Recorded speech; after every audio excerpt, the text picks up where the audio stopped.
Hello दोस्तों, सीमा लोगी channel में फिर से स्वागत करती हूँ आज के इस वीडियो में। तो आज के इस वीडियो में एक सोहर लेकर आए हैं, तो कैसा लगेगा कमेंट सेक्शन में ज़रूर बताइएगा। यदि पसंद आए तो लाइक सब्सक्राइब शेयर कीजिएगा। तो हम शुरू करते हैं इस सोहर गीत को। अंगन में खारी हरे नाना दिया तब भौजी से अरजिया कर भौजी हे बिनतिया कर ये भौजी कहाँ पायो हाथों तेरे कंगनवा कंगनवा बारा सुंदर हो कंगनवा बारा सुंदर हो ये भौजी कहाँ पायो हाथों के हो कंगनवा कंगनवा बारा सुंदर हो। इतना बचन जब सुनेली भौजी तबी रहिया बोलै मोरी ननदी भैया दिहले हाथों केरे कंगनवा कंगनवा बारा सुंदर हो कंगनवा बारा सुंदर हो मोरी ननदो भैया दिहलन हाथ के हो कंगनवा बारा सुंदर हो। इतने बचन जब सुनाली ननदिया की बेहोशी गईली ननदिया देखी बेहोशी गईली मोरी भौजी दे दिह तो हाथ केरे कंगनवा कंगनवा बारा सुंदर हो कंगनवा बारा सुंदर हो मोरी भौजी दे दिह तो हाथ के हो कंगनवा कंगनवा बारा सुंदर। इतना बचन जब सुनाली भौजिया रही बोलै हो जिया रही बोलाई मोरी ननदी नहीं देवन हाथ के हो कंगनवा हो कंगनवा निशानिया दिहलै हो मोरी दी भैया दिहलन हाथ केरे कंगनवा हो कंगनवा एक निशानिया हवे हो।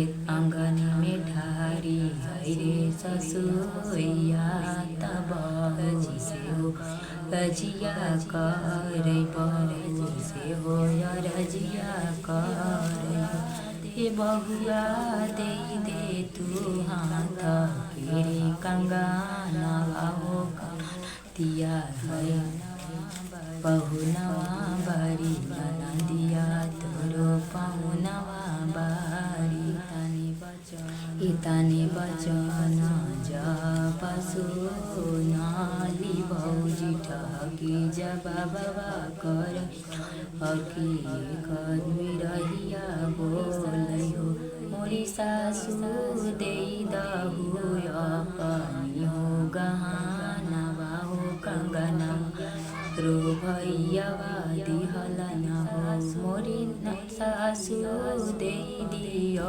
अपनी हो कंगनवा हो कंगनवा मोरो भैयावा दिहलन हो।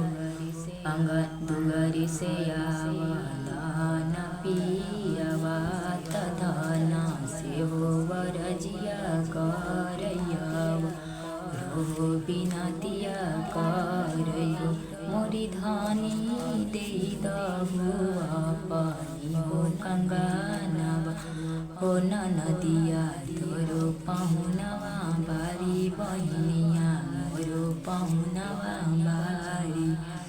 इतने बचन जब सुनाली धनिया बोलै बिरहिया बोलिया हे मोरे पियावा दे दहु खरी हो कंगनवा हो कंगनवा मनाही देवै हो मोरे पियावा दे दहु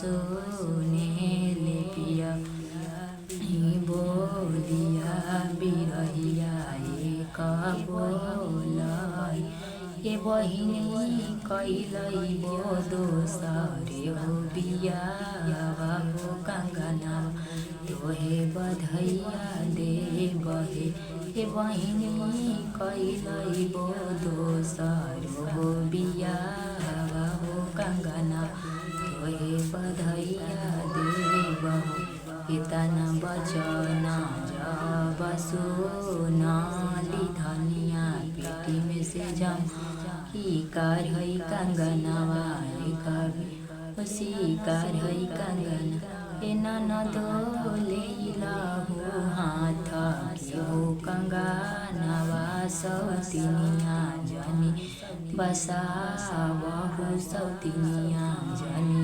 बसावले मोरी ननदो लेला हो हाथ की हो कंगनवा हो सौतिनिया जनी बसावहु। तो दोस्तों यही एक छोटा सा सोहर गीत था। तो आप लोगों को कैसा लगा कमेंट सेक्शन में जरूर बताइएगा। यदि पसंद आए तो लाइक सब्सक्राइब शेयर कीजिएगा। फिर मिलते हैं हम अगले वीडियो।